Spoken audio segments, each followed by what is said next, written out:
ઘણા બધા લોકોને આ બાબતનું કન્ફ્યુઝન છે કે સ્પીકરની વાત સાંભળીએ છીએ કે લોકસભામાં સ્પીકર હોય, રાજ્યસભામાં સ્પીકર હોય, પણ આ પ્રોટેમ સ્પીકર પણ પાછા શું હોય? નમસ્કાર દર્શક મિત્રો, તમે એક ન્યૂઝ કદાચ સાંભળી હશે કે ભાજપના સાંસદ ભર્તુહરી મહેતાબને લોકસભાના પ્રોટેમ સ્પીકર બનાવવામાં આવ્યા છે. આ ભર્તુહરી મહેતાબ જે છે એ 7 ટર્મથી લોકસભાના સાંસદ છે અને હવે એમને પ્રોટેમ સ્પીકર તરીકે પસંદ કરવામાં આવ્યા છે. 18મી લોકસભાનું જે પ્રથમ સત્ર છે એ 24 જૂનથી શરૂ થવાનું છે અને 26 જૂને સ્પીકરની પસંદગી થશે. ઘણા બધા લોકોને આ બાબતનું કન્ફ્યુઝન છે કે સ્પીકરની વાત સાંભળીએ છીએ કે લોકસભામાં સ્પીકર હોય, રાજ્યસભામાં સ્પીકર હોય, પણ આ પ્રોટેમ સ્પીકર પણ પાછા શું હોય? તો આ પ્રોટેમ સ્પીકર શું હોય એના વિશે હું તમારી સાથે વાત કરીશ. એમની સત્તા શું હોય અને એમની કેવી રીતના પસંદગી કરવામાં આવે છે, તો એના વિશે હું તમારી સાથે વાત કરીશ. મારું નામ રાજેશ શાહ છે અને તમે જોઈ રહ્યા છો ખબરછે.com.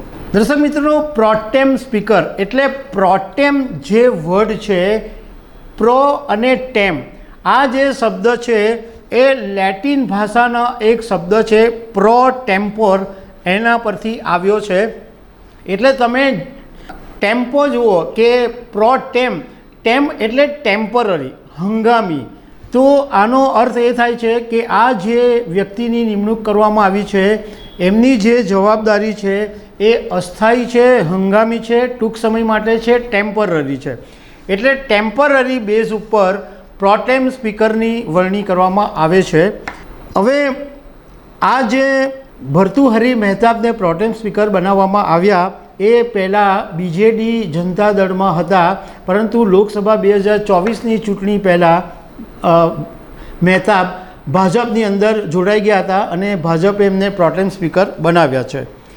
હવે લોકસભાની અંદર પ્રિસાઇડિંગ ઓફિસર હોવાને કારણે સ્પીકર લોકસભાની કામગીરીમાં મહત્ત્વપૂર્ણ ભૂમિકા ભજવે છે અને બહુમતીના આધારે સ્પીકરની વરણી કરવામાં આવે છે. પરંતુ જ્યાં સુધી સ્પીકરની પસંદગી નહીં થાય ત્યાં સુધી પ્રોટેમ સ્પીકર એટલે જે હંગામી સ્પીકરની વરણી કરવામાં આવે એ લોકસભાની મહત્ત્વપૂર્ણ જવાબદારી સંભાળે.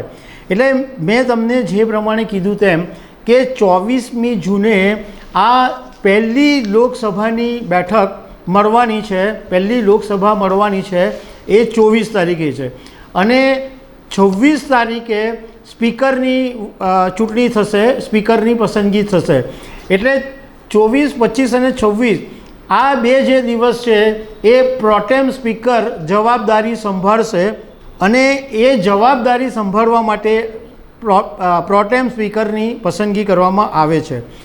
હવે આપણા જે ભારતીય બંધારણ છે એની અંદર પ્રોટેમ સ્પીકર એવો કોઈ ઉલ્લેખ છે જ નહીં, એવો કોઈ ઉલ્લેખ એની અંદર કરવામાં આવ્યો નથી.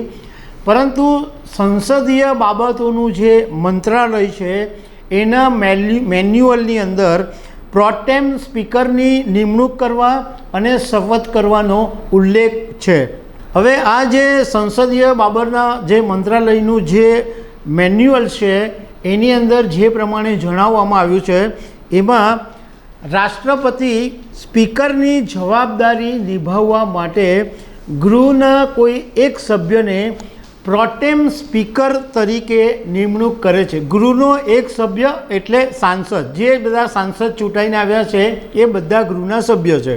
પ્રોટેમ સ્પીકરની પ્રાથમિક ફરજ નવી લોકસભાના સભ્યોને પદના શપથ લેવડાવવાની છે.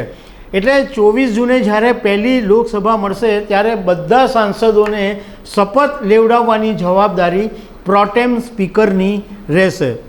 નિયમ એવો છે કે સાંસદોને શપથ લેવડાવવા માટે રાષ્ટ્રપતિ દ્વારા અન્ય 3 સાંસદોની પણ નિમણૂક કરવામાં આવે છે અને સાંસદોની પણ જે નિમણૂક કરવામાં આવે એ સામાન્ય રીતે જે વરિષ્ઠ સભ્ય હોય, જે સિનિયર હોય કે જે વધારે વખત લોકસભા જીતેલા હોય એવા સાંસદને પ્રોટેમ સ્પીકર બનાવવામાં આવે છે, પરંતુ એની અંદર અપવાદ હોઈ શકે છે.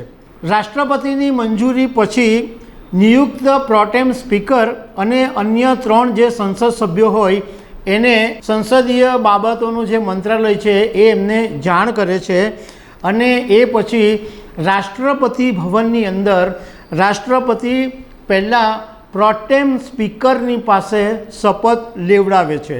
એ શપથ લેવડાવી દે પછી પ્રોટેમ સ્પીકર જે છે કે જે અન્ય 3 સાંસદોને જે પસંદ કરવામાં આવ્યા છે એને શપથ લેવડાવે છે. અને એ પછી જ્યારે લોકસભાની કાર્યવાહી શરૂ થાય એ પહેલાં સાંસદોને શપથ લેવડાવવાનું કામ આ પ્રોટેમ સ્પીકર કરતા હોય છે. પ્રોટેમ સ્પીકરને ઘણી બધી સત્તાઓ આપવામાં આવે છે, ઘણી બધી એમને સુવિધાઓ પણ આપવામાં આવે છે, અને સારો એવો પગાર પણ એમને આપવામાં આવે છે. તો દર્શક મિત્રો, આવી અનેક વાતો સાથે અમે તમને મળતા રહીશું. Thank you very much.